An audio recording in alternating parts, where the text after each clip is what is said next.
ყირიმი ჯოჯოხეთად იქცა უკრაინული დრონების სასტიკი შეჭრის ფონზე და ახლა ზეწოლა მხოლოდ ფრონტის ხაზზე აღარ არის.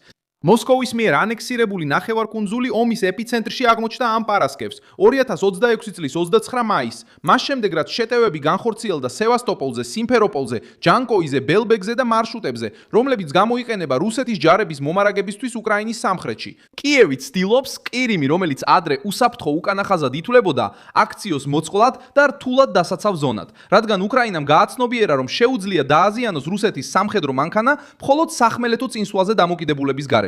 რას ცვლის ეს? ტოვებს თუ არა ყირიმი პუტინს დაუცველად? როგორ ხდება ეს? ახლავე ყველაფერს გეტყვი. თუ მოგწონს ასეთი პირდაპირი და ზედმეტი საუბრის გარეშე კონტენტი, გამოიწერე არხი, რადგან აქ ყოველდღე ასეთ ვიდეოებს ვაქვეყნებთ. ახალმა თავდასხმების ტალღამ ყირიმი რამდენიმე დღის განმავლობაში ზედიზედ დაარტყა. მოსახლეობამ სევასტოპოლში, სიმფეროპოლში და ნახევარკუნძულის ჩრდილოეთ ნაწილში აფეთქებები და საჰაერო თავდაცვის მოქმედება დააფიქსირა, მაშინ როცა მოსკოვის მიერ დანიშნული ხელისუფლება ცდილობდა კონტროლის შთაბეჭდილება შეექმნა.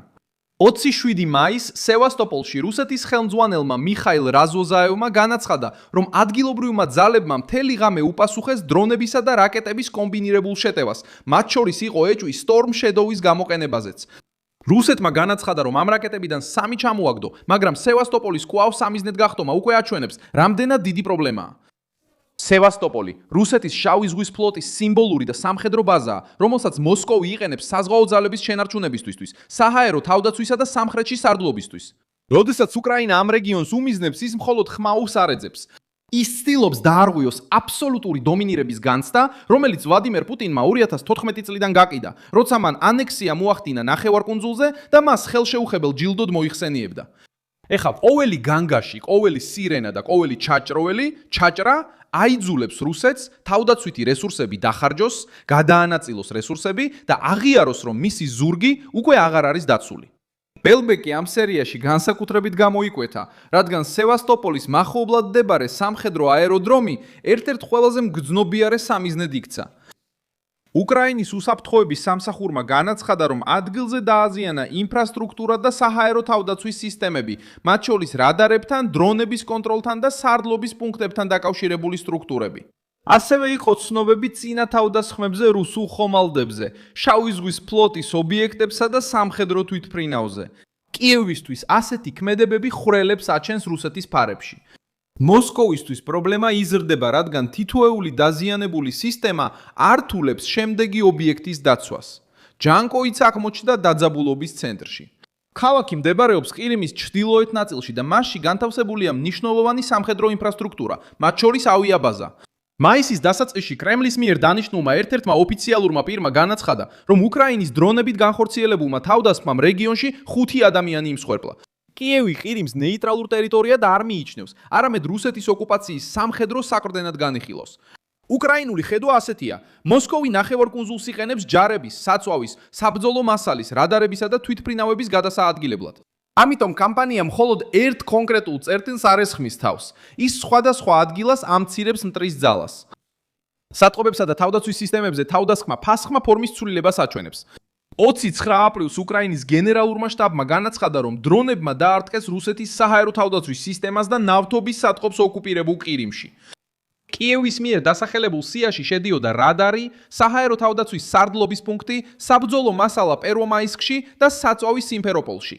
მაშინაც კი როცა მოსკოვი აცხადებს, რომ თავდასხმები მოიგერია, უკრაინა ცდილობს საპირისპირო დაამტკიცოს.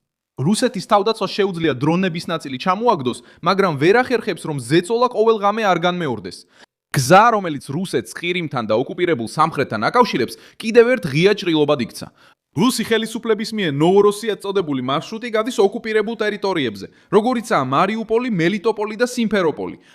სწორედ ამ გზით მიემართება სატვირთოები, საწვავი, სათადარიგო ნაწილები, საბრძოლო მასალა და აღჭურვილობა, ისეთ ფრონტებზე, როგორიცაა ხერსონი და ზაპორიჟია. უკრაინულმა ბრიგადამ ნემეზისმა 26 მაისს განაცხადა, რომ ამ მარშრუტზე სატვირთოებისა და საწვავის სატვირთოების წინააღმდეგ შეტევითი დრონების გამოყენება დაიწყო. ეფექტი პრაქტიკულია. როცა კოლონა ჩერდება, წინა ერთეული ელოდება. როცა საწვავი იგვიანებს, მანქანები შეზღუდულია. როცა საბრძოლო მასალა იგვიანებს, რუსული ზეწოლა ტემპს კარგავს. ყირიმი სამიზნე გახდა, რადგან ის სამხრეთს ამარაგებს. რუსეთი ორ მთავარ გზაზეა დამოკიდებული ნახევარკუნძულის მოსამარაგებლად. სარკინიგზო კავშირი კერჩის ხიდით და სახმელეთო კორიდორი, რომელიც ოკუპირებულ სანაპიროს მიუყვება. კიევმა გააცნობიერა, რომ ყველაფრის ერთდროულად განადგურება საჭირო არ არის. საქმარისია გადაადგილება, უფრო სახიფათო, ნელი და ძვირი გახადოს. აი სწორედ აქ ჯდება სიტყვა ჯოჯოხეთი. მუდმივი ცვეთა, სადაც რუსეთს ერთდროულად უწევს ბაზის, გზის, რადარის, საწყობის, ხიდის, სატვირთოსა და აეროდრომის დაცვა. პუტინი ცდილობს მძიმე მუქარით უპასუხოს. მოსკოვმა გაამკაცრა ტონი კიევის მიმართ და დაიწყო საუბარი უკრაინის გადაწყვეტილების მიმღებ ცენტრებსა და თავდაცვის მრეწველობის ობიექტებზე თავდასხმებზე. რუსეთის საგარეო საქმეთა მინისტრმა სერგეი ლავროვმა ასევე გადასცა ეს შეტყობინება მარკო რუბიოს, გააფრთხილა კიევზე ახალი თავდასხმების შესახებ და მიანიშნა ამერიკელი დიპლომატების გაყვანაზე. თუმცა ეს გაფრთხილება უფრო ფსიქოლოგიურ ზეწოლად ჟღერდა, ვიდრე კონტროლის დემონსტრაციად. ევროპის კავშირი აცხადებს, რომ კიევში დიპლომატიურ წარმომადგენლობას შეინარჩუნებს, ხოლო რუსეთმა საბოლოოდ ზუსტად ისაჩვენა, რისი დამალვაც სურდა.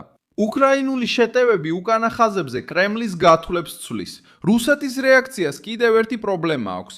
როდესაც მოსკოვი პასუხობს უკრაინული ქალაქების დაბომბვით, ის ცდილობს ძალა აჩვენოს, მაგრამ ამავდროულად ავლენს სირთულეს, კამპანია კრიმის ფარგლებში შეკავოს. რუსული დრონების ტალღებმა უკრაინის წინააღმდეგ გაზარდა დაძაბულობა ნატოს გარშემო. და შემთხვევა გალათში, რუმინეთში 29 მაისს კიდევ ერთი გაფრთხილება გახდა, რომ მოსკოვის ესკალაცია ქმნის რისკს უკრაინის ტერიტორიის მიღმა. რუსეთის შიგნით დაღლილობა ჩანს სამხედრო და ნაციონალისტი ბლოგერების კომენტარებში, რომლებიც ადრე ინვაზიას დიდი კრიტიკის გარეშე უჭერდნენ მხარს. საჩივარი პაციფისტებისგან არ მოდის. ის მოდის ომის მომხრეებისგან, რომლებიც გაღიზიანებულები არიან, რადგან რუსეთის ხელმძღვანელობამ უსაფრთხოება დაფპირ და ეხლა ხედავენ, რომ დრონები მნიშვნელოვან რეგიონებს, ნავთობ გადამამუშავებელ ქარხნებს, მარშრუტებსა და ბაზებს აზიანებენ. პუტინისთვის ეს პოლიტიკურად სახიფათოა, რადგან აჩვენებს გაღიზიანებას იმ მხარდამჭერებშიც კი, რომლებიც სწრაფ გამარჯვებას, სრულ კონტროლს და ძალის დემონსტრირებას ელოდნენ. უკრაინული კამპანია ასევე აერთიანებს ყირიმს უფრო ღრმა დარტყმებთან რუსეთის ენერგეტიკასა და ლოგისტიკაზე. მაისში კიევმა დაადასტურა შეტევა ცისრანის ნავთობ გადამამუშავებელ ქარხანაზე სამარაში, რომელიც უკრაინის საზღვრიდან 800 კილომეტრზე მეტითაა დაშორებული. ლოგიკა იგივეა: შეამციროს საწვავი, შემოსავალი და ხანგრძლივი ომის წარმოების შესაძლებლობა. როდესაც უკრაინა ურთყამს ნავთობ გადამამუშავებელ ქარხანას, საწყობს გზას და აეროდრომს, ის აიძულებს მოსკოვს, რომ თავდაცვა უზარმაზარ ტერიტორიაზე გაანაწილოს. ეს მარტო ომს არ ასრულებს, მაგრამ ართულებს ერთის რუსის ყოველდღიურობას და უშლის ხელს პუტინს, რომ ყველა რესურსი ერთ ფრონტზე კონცენტრირდეს. ეხლა რაც ხდება, ეს არის გამძლეობის ბრძოლა. უკრაინამ უნდა სცადოს ყირიმზე ზეწოლის შენარჩუნება, განმეორებით იერიშებით ბაზებზე, რადარებზე, საწყობებსა და მომარაგების კორიდორებზე. რუსეთმა უნდა გააძლიეროს საჰაერო თავდაცვა, შეცვალოს მარშრუტები, დამალოს ტექნიკა და შური იძიოს უკრაინულ ქალაქებზე, რათა მოსკოვისთვის რისკი ისაა, რომ ყირიმში დამონტაჟებული ყოველი ახალი თავდაცვა სხვა წერტილში ნაკლებ დაცვას ნიშნავს. ყირიმი ცენტრშია, რადგან ის რუსული შეცდომის ვიტრინა გახდა. პუტინმა ანექსია მოახდინა ნახევარკუნძულზე, რათა მუდმივი ძალა ეჩვენებინა, მაგრამ თანამედროვე ომმა დრონები, სწრაფი დაზვერვა და ზუსტი დარტყმები ამ სიმბოლოს წინააღმდეგ გამოიყენა. კრემლი ჯერ კიდევ აკონტროლებს ტერიტორიას, მაგრამ უსაფრთხოების შეგრძნებას ვეღარ აკონტროლებს. რუსეთის ზურგს უკვე მისცუდნენ. და შემდეგი ფაზა დამოკიდებულია იმაზე, ვინ გაუძლებს მეტ ზეწოლას ისე, რომ საკუთარი სისტემა არ ჩამოშალოს. მე ვარ მილსონ აუესი, გლობალი და ჩემი მიზანია ყოველდღე სიმართლით კარგად ინფორმირებული ყავდე. ახალი ამბების ბულები ვიდეოს აღწერაშია. თალაიქე ეს ვიდეო, გამოიწერე არხი და ბოლოს გადახედე კომენტარებს, რომ კიდევ უფრო მეტად ჩაერთო მილსონ აუესის საზოგადოებაში.